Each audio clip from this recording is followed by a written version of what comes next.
Welcome to Sac Taff. I'll share a little bit before I share more about my book, A Sacrifice of a Lifetime, which is the book I'm going to bring out again.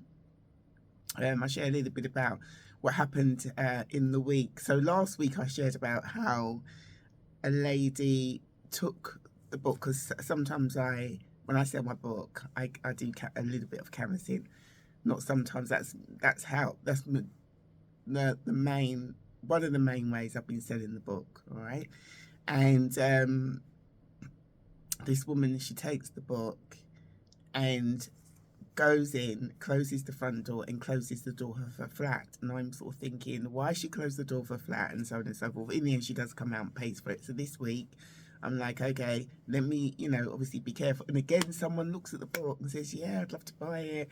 And she takes the book and goes into her home again and closes the door.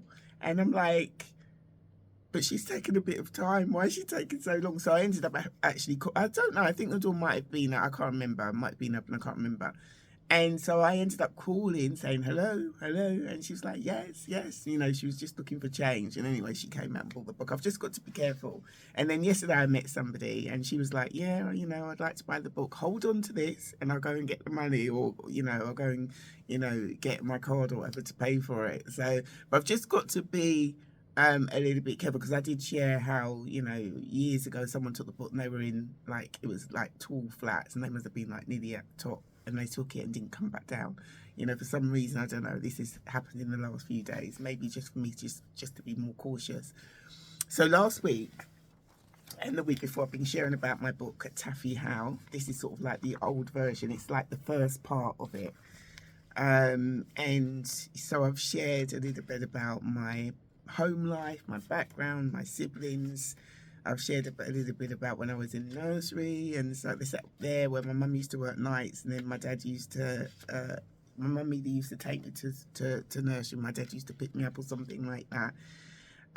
There was something else I remember about my childhood, and I thought I wrote about it, but I don't think I have.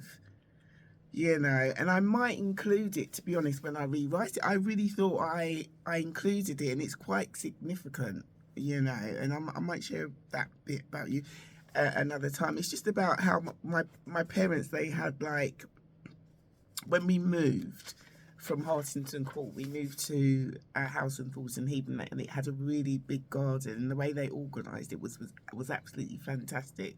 To this day, I still remember it, and it was well kept. We had an apple tree, 2 apple trees, tall ones, a pear tree, a plum tree, and then in the front of the kitchen we had the kitchen garden where they grew tomatoes and lettuce and so on and so forth. And then around the corner we had French windows, the big doors. But I don't know if you know what I'm talking about. They're French windows when they just open right out. So alongside the French windows, I remember they used to grow cabbages. And then in the centre of the garden, they had a long sort of hedge. Can you call it hedge? Of roses, tall red roses. And then we had 2 swings, and I think we had a seesaw in there and a bench. It was a big garden, and right at the back, we had a shed. And I just had a wonderful time in that garden. But I'll share more about that and why, because it relates to it relates to something that happened to me a few years ago. It sort of helped me to understand it more, but I'll share about that part of the book. Maybe I might share about that instant in another way, differently. But in the meantime, anyway, I really thought I included it in here, though. Yeah, so then I've shared about my friends, my best friends, which was Mandy and Laura, how we used to enjoy spending time together in a half term, how we all got the same turquoise bike. I got one for my birthday, then Mandy got one for hers, and her birthday was round about in June, and then her sister Laura got one, and so we all were riding about with these brand new bikes. And then I've shared about how moved, so they never went on to the same secondary school I did, and then befriended a group. I had a group of friends there that I was part of. But then when we went to France for a trip, that's when it all started to sort of like go a bit wonky, the relationship and everything like that. It just felt like I was being mimicked behind my back. They weren't used to seeing me sort of outside in my usual attire, you know, and I made sure I bought, like, everything was new and it all like matched, and they were used to seeing my hair braided up. I'd taken my braids out and combed it in a certain way, and you know, they were, you know, and all that sort of stuff, and I just did not feel comfortable, you know, going on holiday there. So where have I got up to? So I've got up to, I'm not going to read, I'm only reading you a little bit so you can get a taster of the book. So hopefully you're going to want to read, you know, read it. But also because I cover issues in the book that are quite delicate.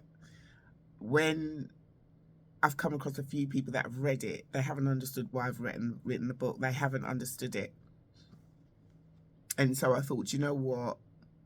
Let me do a podcast on it. Yeah, so basically, so the weather that week matched how she felt, how Rebecca felt. So they're in Boulogne on a school trip, and her friends are sort of like, she feels like they're mocking her behind her back and so on and so forth, right? Or sort of indirectly while she's there. So it rained frequently, and when it wasn't raining, the sky remained bleak. I remember it. I really do. It was great. Yeah. So the wind blew so hard to make her want to curl up in bed. Much of the time, Boulogne was spent viewing the small town, in particular the museums. All right. So there's a part I've written here, and it's like, did I really write that? Yeah, because I mean, we see some objects that we viewed, and it was basically, it shouldn't have really been there for children to look up, put it that way. And it basically, right, okay, yeah.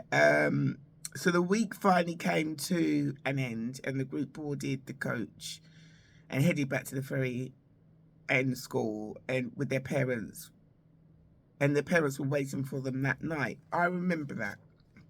In a hurry to get off the coach, Rebecca pushed past Amy, collected her suitcase from the boot, and left without saying farewell to anyone. Without even greeting her parents, she walked home alone. I don't remember that, but now that I've gone over it, and actually I can sort of visualize that.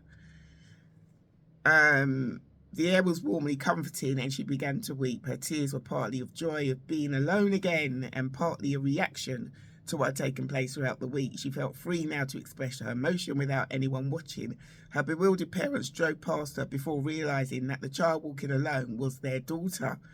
They stopped a few yards ahead and waited for her. Relieved, she jumped into the back seat and sat there silently as her father drove her home. When they arrived, without hesitation, she ran straight upstairs to her bedroom. Dropping her suitcase on the floor, she jumped out of her school uniform and went to the bathroom and freshened up and so on and so forth. Yeah, you know, just got herself ready really for bed. Yeah, so so although she felt immensely hurt when her mother called her,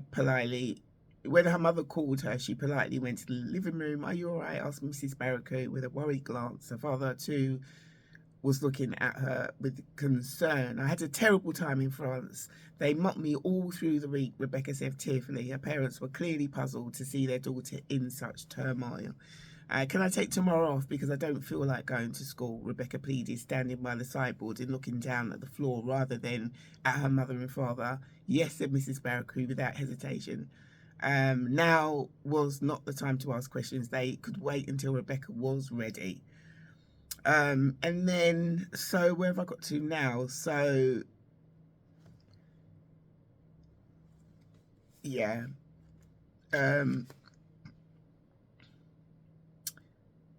Where have I got to? Because I know I wanted to share with you about, here talks about preparation because her sister's getting married and there's a bit of preparation there. No, I think she wants to get married, but her parents want her to stay on because she's doing sort of some training in nursing. So it's that sort of thing. There you go. So I wanted to share with you what happened.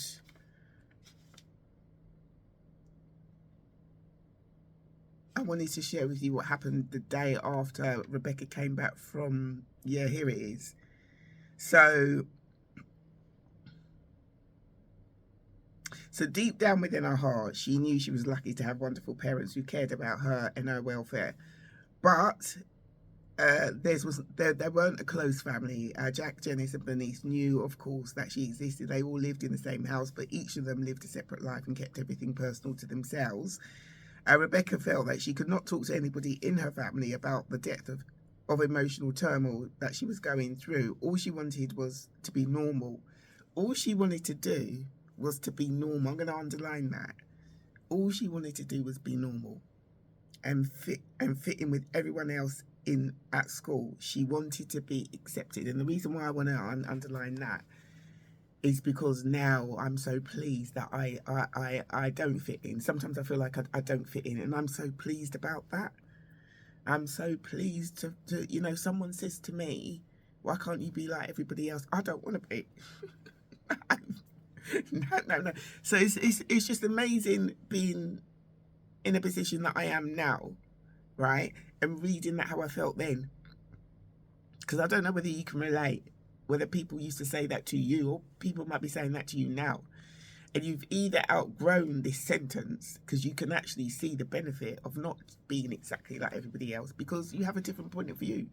There's different people that you can help because you're looking at things differently. I'm going to underline it because I think there's more I can do with that. I'm telling you, it was the same with last week. I read something. It's like, whoa, let me expand upon that. Yeah. So, even today, sometimes I know that my children, they've said to me, why can't you just be like all the other mums? And it's like, because I don't want to be like all the other mums. I'm all right being. If everybody was the same, it would be a little bit boring. Like, come on. I guess that, when they say there always has to be one, there always has to be one, to make it a little bit more different. Sometimes there wouldn't be anything for you to talk about, even though we shouldn't be talking about each other in a mean way. But, it's just nice to see something a bit different or someone who's got a different way of thinking.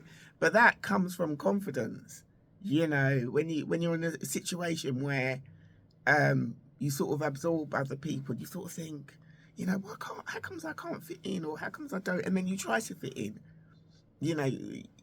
Somehow you gain a bit of confidence and you try and fit in, and although you're trying to fit in, it's like you still don't feel like you fit in. And sometimes maybe it's because you're not meant to fit in. Maybe it's because you're not meant to. For particular reasons, it's maybe because you're meant to lead.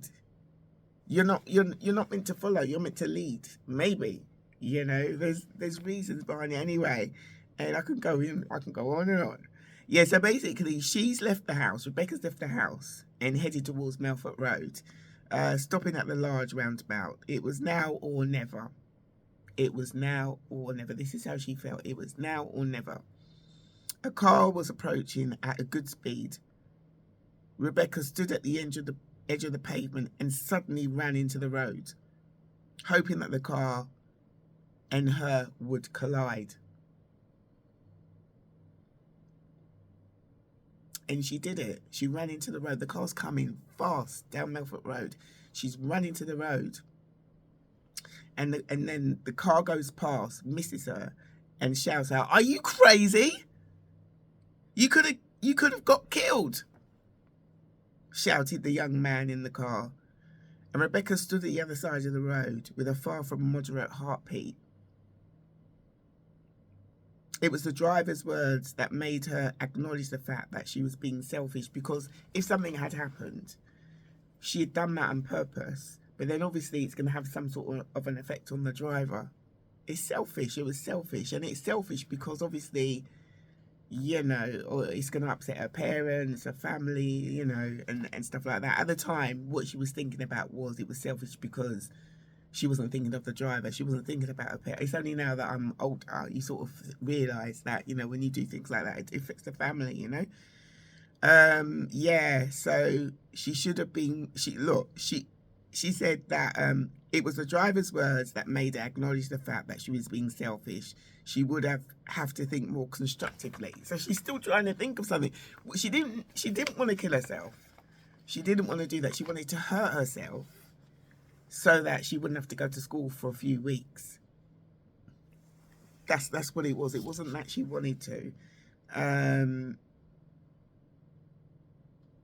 I'm sure that she thought of something. She did actually think of something, as I haven't written it down there. And I think I thought of going to the playground and falling off a climbing frame to hurt my leg or something like that. Can you imagine if I had to hurt my leg and then for the rest of my life now I've got a problem, with walking or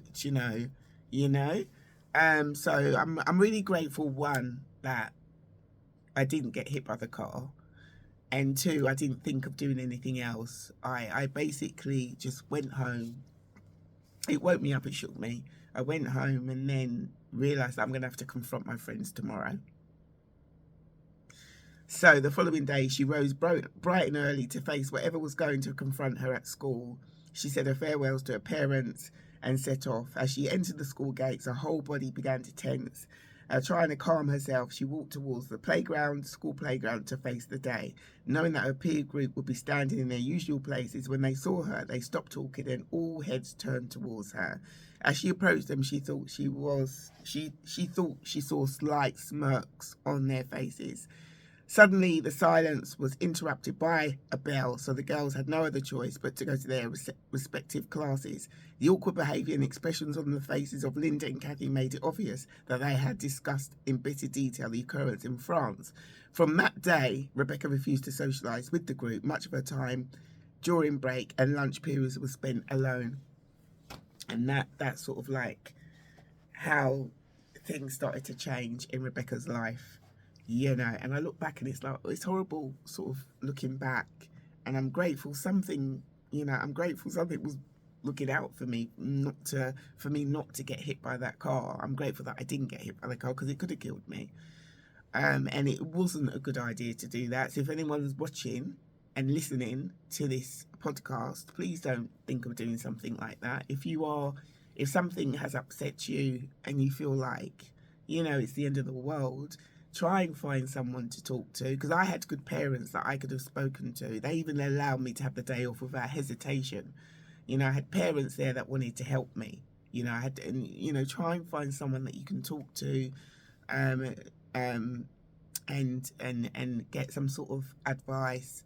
But not only that, you need someone to be empathetic, to try and understand and help you. I know there are places that you can, there's places that you can call, can't you? I mean, if it's a young person, maybe they've got their child line, and then they've got the Samaritans. But please reach out and get help. Please reach out and get help, because one of the reasons why I've written the book and why I'm doing the podcast is because now I can talk like this. I can talk like this and basically reach out to people. At that time, that's how she felt. It felt like it was the end of the world. Looking back, it was like, you sort of think, is that all that happened? She went to France and, it felt like her friends were making fun of her. Is that all? But it was painful at the time. I hurt, and I just didn't want to face this every day at school. I didn't want to face it. But then I thought of and plus I was away from home. I was away from my parents. I was used to, I shared last time where, I could be an introvert and an extrovert. And I really did appreciate the time that I could have at home on my own sometimes. And that I couldn't do that there, and also you're in a foreign country and so on and so forth, eating food that you're not fully used to. And, so, you're sort of homesick as well.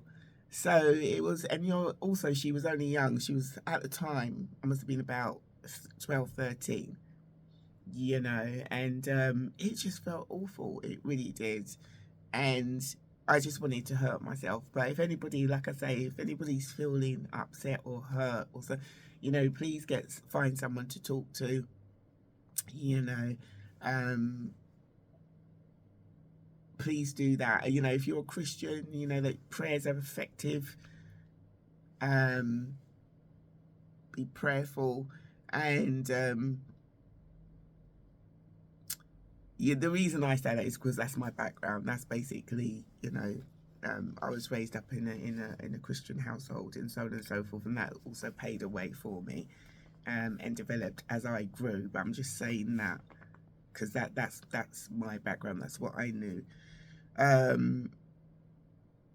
Yeah, because I'm here now, years later, and I'm sharing with you.